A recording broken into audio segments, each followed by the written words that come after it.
Juga kita mempertimbangkan beberapa hal yang sebisa mungkin menghindari tidak ada yang namanya benturan atau potensi konflik kepentingan. Nah, seperti apa? Misalnya dari daerah. Jadi tidak akan menangani pilkada yang berasal dari daerah hakim yang bersangkutan. Hari ini tanggal 3 Januari 2025 sudah dilakukan registrasi perkara untuk permohonan yang masuk.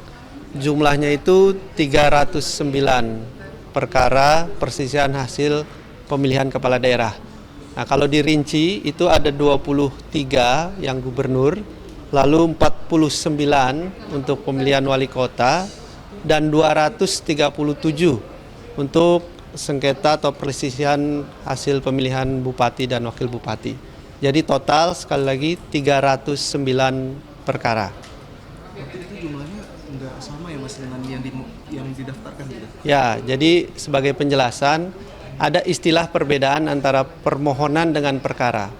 Jadi ketika diajukan itu masih permohonan. Nah, ketika diregistrasi maka berubah menjadi perkara. Maka pertanyaannya kenapa beda? Karena itulah fungsi kita melakukan pemeriksaan berkas.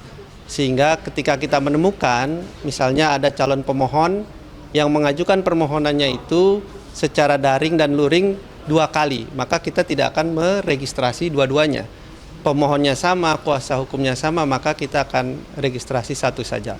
Nah, jadi ada beberapa di antaranya yang tidak kita registrasi karena sudah terwakili, apakah dari permohonan online atau dari offline-nya duluan gitu. Mekanisme selanjutnya Mas sampai sidang perdana nanti? Mekanisme selanjutnya ini akan dikirimkan kepada termohon, yaitu KPU daerah dengan tembusan KPU pusat termasuk kepada Bawaslu.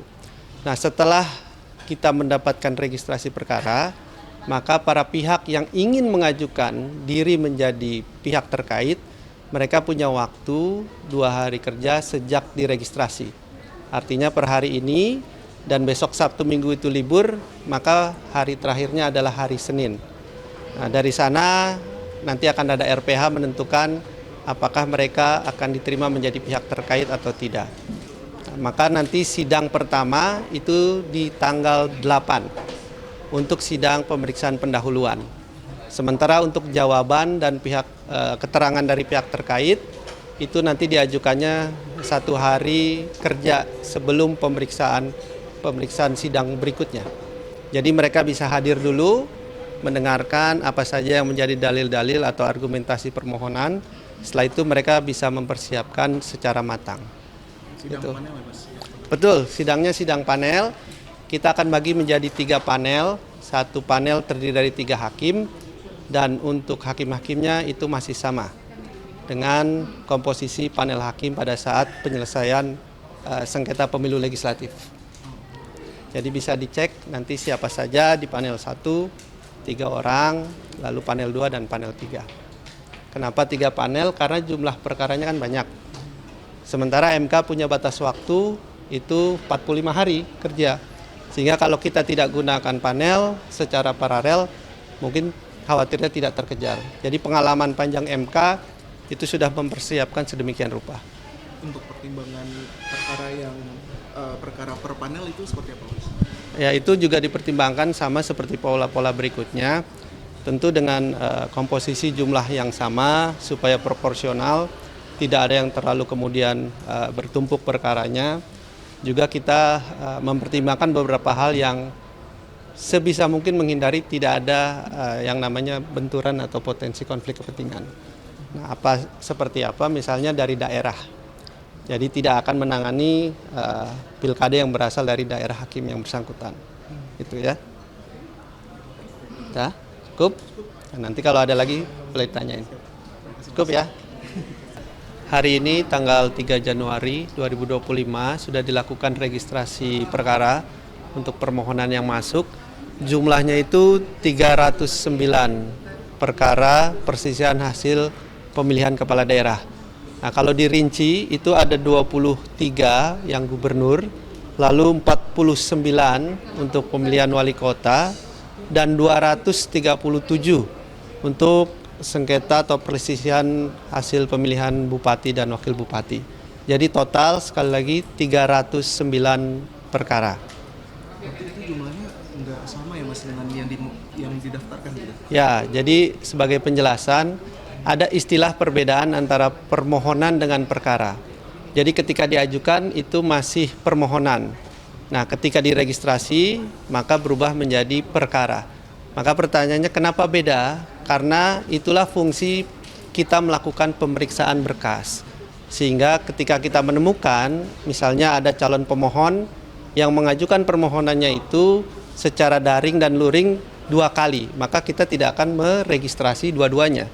Pemohonnya sama, kuasa hukumnya sama, maka kita akan registrasi satu saja. Nah, jadi ada beberapa di antaranya yang tidak kita registrasi karena sudah terwakili, apakah dari permohonan online atau dari offline-nya duluan gitu. Mekanisme selanjutnya Mas sampai sidang perdana nanti?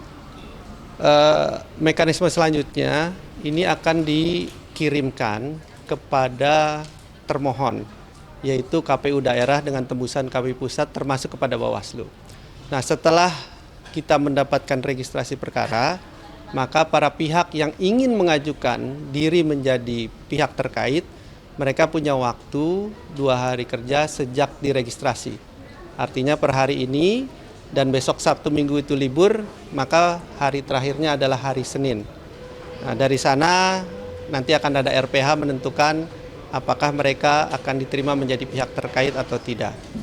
Nah, maka nanti sidang pertama itu di tanggal 8 untuk sidang pemeriksaan pendahuluan. Sementara untuk jawaban dan keterangan dari pihak terkait itu nanti diajukannya 1 hari kerja sebelum pemeriksaan sidang berikutnya. Jadi mereka bisa hadir dulu, mendengarkan apa saja yang menjadi dalil-dalil atau argumentasi permohonan. Setelah itu mereka bisa mempersiapkan secara matang. Sidang Gitu. panel ya Mas? Betul, sidangnya sidang panel. Kita akan bagi menjadi 3 panel. 1 panel terdiri dari 3 hakim, dan untuk hakim-hakimnya itu masih sama dengan komposisi panel hakim pada saat penyelesaian sengketa pemilu legislatif. Jadi bisa dicek nanti siapa saja di panel 1, 3 orang, lalu panel 2 dan panel 3. Kenapa 3 panel? Karena jumlah perkaranya kan banyak. Sementara MK punya batas waktu itu 45 hari kerja. Sehingga kalau kita tidak gunakan panel secara paralel, mungkin khawatirnya tidak terkejar. Jadi pengalaman panjang MK itu sudah mempersiapkan sedemikian rupa.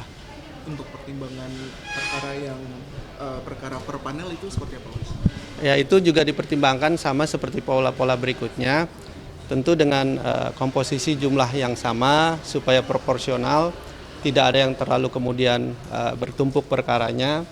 Juga kita mempertimbangkan beberapa hal yang sebisa mungkin menghindari tidak ada yang namanya benturan atau potensi konflik kepentingan. Nah, seperti apa? Misalnya dari daerah. Jadi tidak akan menangani pilkada yang berasal dari daerah hakim yang bersangkutan.